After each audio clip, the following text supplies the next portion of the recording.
All right. Ya filthy mugs. Good morning and welcome. Hello, it's 8:13 in the morning. It is I, your humble guide to all the tabletop role-playing game nonsense that is the OGGM. It is the 29th day of January 2024. We've made it an entire month without much of any Wizards of the Coast scandals. There was a little AI thing and a little thing about 1,000 people losing their jobs during Christmas. But other than that, Wizards of the Coast has managed to spend the entire month under the radar. But they still have 48 hours. It's Monday, which means it's time to take a look at the tabletop role-playing game freebies, sales, and of course, charity. Bundles,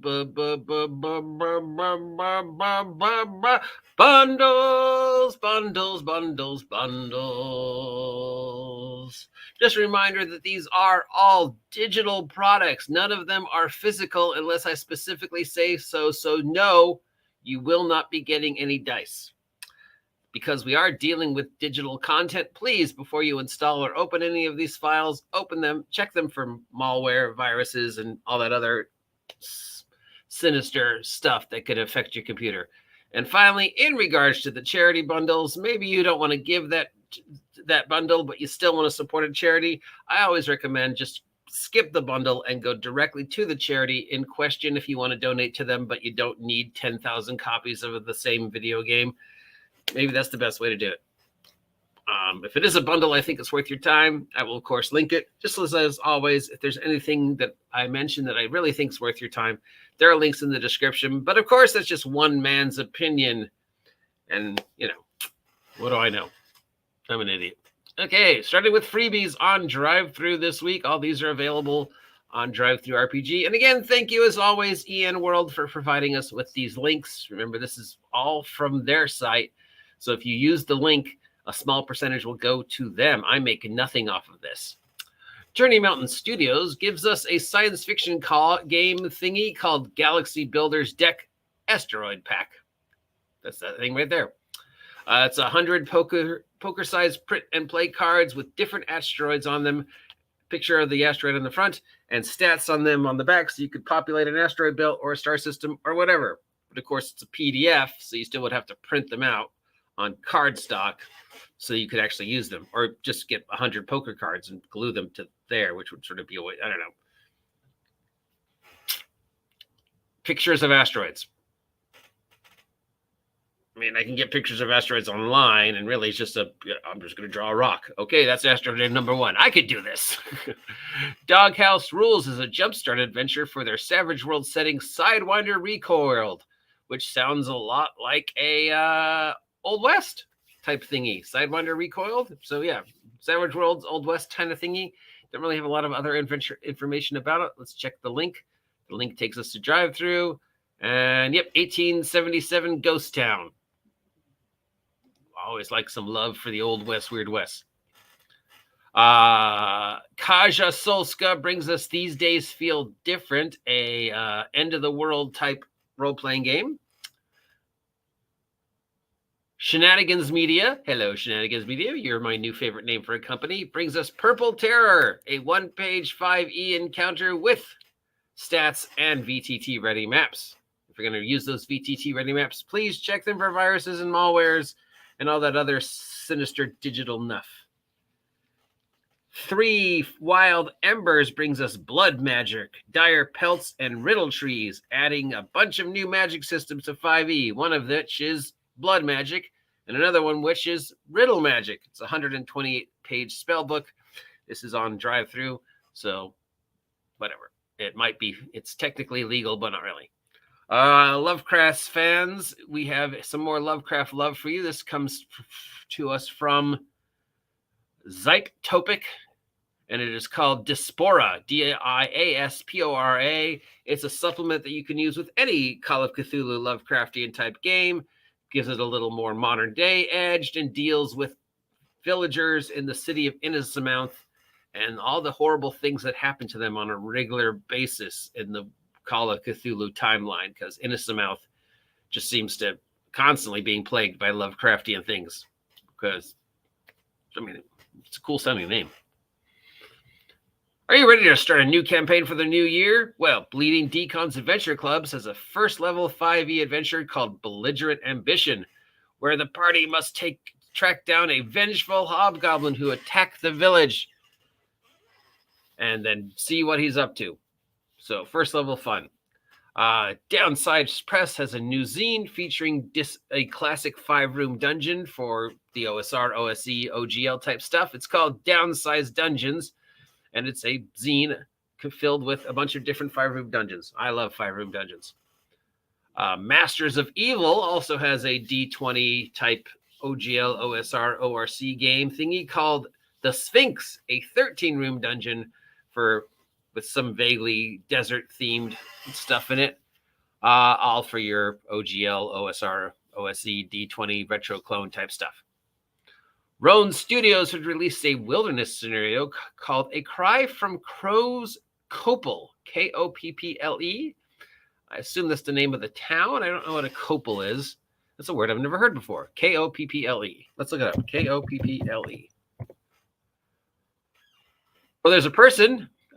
There's a company that makes pipelines.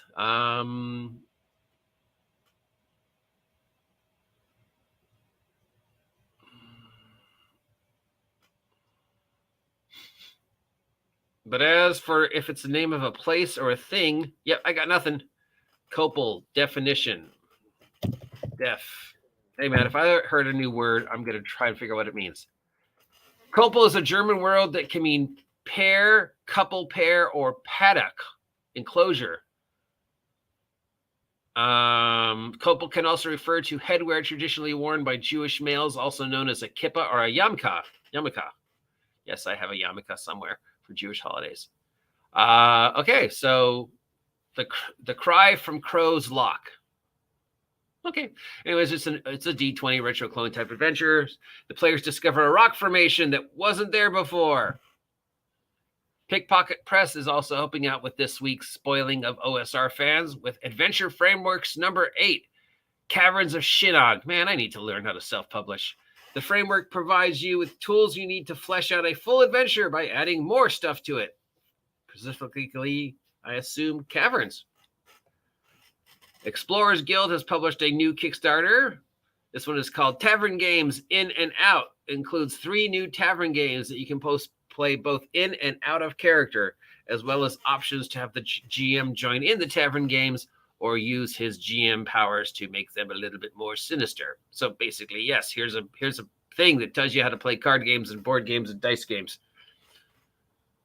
And we've got something from Nostromo's Reliquary called The Arcane Companion, which is a book about books. It provides you with 13 tomes, both mythical and real, that you can throw down in your game to add a little extra level of realisticness and tactileness. What is that book? Oh, it's a book about spells. What's it called? Jim's Book of Spells. Well, this guy's like, no, here's some actual examples. Okay. We've got another one for the Cephirus engine from the old school role-playing people. This is their take on the Traveler universe, and it's called Escape from Usranob Station, Usranob Station. The crew is being sent to a notorious prison station, but they've obviously been arrested on false charges. You guys didn't do that, right? Did you? And they have 24 hours to deal with it, escape, and other type stuff. Meanwhile, over at Dungeon Masters Guild this week for freebies, we have a game called Wild West Showdowns. It is a 5e simulation of the regular, normal Old West. So if you're looking to recreate some cowboys and prospectors and Old West type shenanigans with very little Weird West, here you go. This person has converted 5e to it. And since it's on DM's Guild, it's technically an official canon 5e product, at least until Thursday. And Lightning Round, Dungeons Guild, GM's Guild. We've got 1, 2, 3, 4, 5, 6, 7 free new maps. And 1, 2, 3, 4, 5, 6, 7, 8, 9, 10, 11, 12 new classes and subclasses. Again, these are on DM's Guild, which means they are technically official and canon 5e product. totally legal for you to use in your 5e games, at least until Thursday when February rolls around and we see what, if anything, Wizards is going to change. All right, over at our sales, we've got a sale at Itch.io. This comes from us from an individual named Jadakar, Jdakeh. He's putting all of his RPG content in sale in order to basically pay for food this week. Wow. Grab a wider variety of micro RPGs from the creator, Jdekeh, in order to cover his grocery budget for the month. Poor dude. This ends March 19th, 30% off. It's on Itch.io. Mophidius has a sale for Fallout, the role-playing game, and Fallout Wasteland Warfare. This is the Nuclear Winter Sale. Pick your core rules, starter sets, etc. Everything is discounted 33%. It ends tonight at midnight. Use the... So yeah, if you want to head over to Mophidius and pick up some Fallout fun, 33% off, ending tonight at midnight. There you go. Stephen Colling, Colling, has released Isle of Lore 2 RPG item icons. It's a bundle with over 200 cute sticker-style icons, both in zip files to import to any VTT, and a package already set up for Roll20, covering a wide variety of resources and equipment to mark on your map. So instead of just being a thing on your map to represent a crypt, it's a cute chibi crypt because cute sticker style icons. Yeah, well, I love stickers, so yeah, but they're VTT stickers, so they're not even real stickers. And it's $10, so whatever. I don't know. Does anybody really use these? Does anybody really spend the time to making the map and putting down the individual VTT images? Or are you just like everybody else who just opens up the VTT and draws a square? There's the treasure chest. And New Year, New Game has a bundle of indie games. This has got 10 systems for OSR, OSE type games, including action movie and other stuff. So if you're looking for a collection of indie RPGs using the OSR OGL, this is $43, and it's available over on the Earl of Fife Games with their New Year, New Game bundle.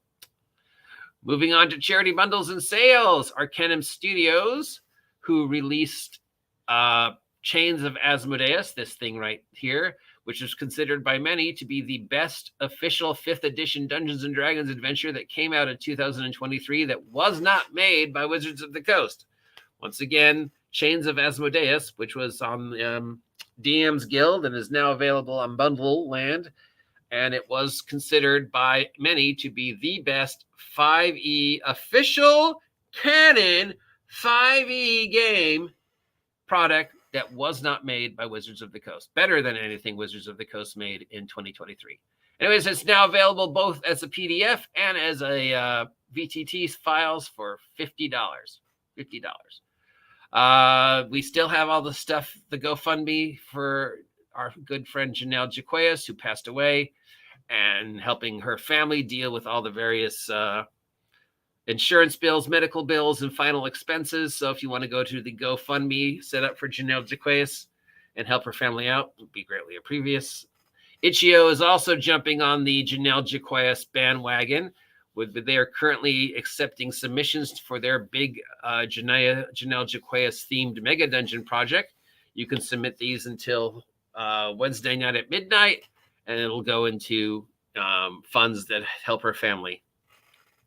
The Solo But Not Alone bundle is still up also. It contains over 100 solo RPGs from traditional fantasy all the way to things like Pokemon and other type stuff, to games about owning a home, being a slime, selling books, whatever. Just 100 solo RPGs, $10.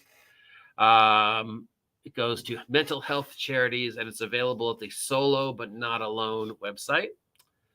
TriStar Games has released, there's a name I haven't heard from a while. TriStar Games has released their Relics bundle. This is their angelic modern urban fantasy game. You are a fallen angel trapped on Earth, stuck between the war between heaven and hell. Do you help one side? Do you help another side? Do you play both sides against each other? Do you find a way to profit off this? It also includes an Angel's Guide to Las Vegas. It's $15. Funds go to support the Diana Jones Award of Emerging Designer program. And yeah, TriStar Games. They used to make a lot of really good stuff. Black Scroll Games has the Black Scroll Games Modular Map Tile Bundle and concludes 5.5 gigabytes of tiles for your VTT of choice for $8. It goes to support the Diana Jones Award for Emerging Designer Program. Let me try that again. Diana Jones Award Emerging Designer Program, the company that lost their own award. We've got a bundle for Tabletop Role-Playing Game of the Year, apparently. The only game you should play or the only game you should not play, Call of Cthulhu. So, man, a lot of people are jumping on the Call of Cthulhu bandwagon all of a sudden ever since I made that off comment like a week ago or 2 weeks ago about it being my #1 desert island game. It's amazing how many videos I've seen about the topic since then. Not one of them giving me credit for mentioning it at first. If you're going to farm my content, at least give me credit that you're farming my content, guys. And I never said, you know what, that's the topic of a whole separate video. I'm not bitter. Yes, of course I'm bitter. Anyways, we've got a bundle for Call of Cthulhu. As you know, the core engine for Call of Cthulhu is my Desert Island role-playing game. $25, it goes to support World Wildlife Fund, and you get pretty much everything that has been written for Call of Cthulhu, especially the Peterson stuff, which is considered some of the best stuff written for Call of Cthulhu, and the Call of Cthulhu coloring book. HarperCollins has released their Discworld bundle. This is 38 books set in the world of Discworld. These are digital novels you can read on your tablet or whatever. $18 gets you everything. It goes to support literacy charities. Obviously, these are digital bundles. So before you open these books, check them. Don't wreck them for viruses, malware, etc., etc., etc. There you go. Nothing really standing out. No real themes. No celebrate the 50th anniversary bundles, which happened a couple days ago. You'd think at least one company would be like, hey, 50 years ago, here's some stuff for D&D. But nope. I don't know whether I'm disappointed or excited by the fact that the industry isn't paying this anniversary as much as attention as you'd think they would. I mean, you kind of think they'd be like more, but then the other hand, maybe not. I don't know. It's kind of weird. It's kind of like, well, I mean, or maybe it's just still too early in 2024 to really get on the whole 50th anniversary bandwagon. Maybe we're waiting to Gen Con or the summer or something, even though the actual 50th anniversary was a couple days ago. I don't know. It just seems weird. I'm sure I'm not the only one who's noticed that none of these bundles and none of these companies are milking the 50th yet. Except for me. Ironic, isn't it? Or not? You tell me. If any of the products I mentioned sound like something you want to check out, head on over to ENWorld and use their links. That way they get a small percentage, and we can be grateful for them for providing me with these links. And let me know if you pick them up and what you thought about them. Till next time, I have been your guide to all the bundles and charities and freebies and swag. The OGGM, if you appreciate this content, take a moment to like, share, please subscribe, and I'll talk to y'all later. Have a great day. Stay safe and get off my land.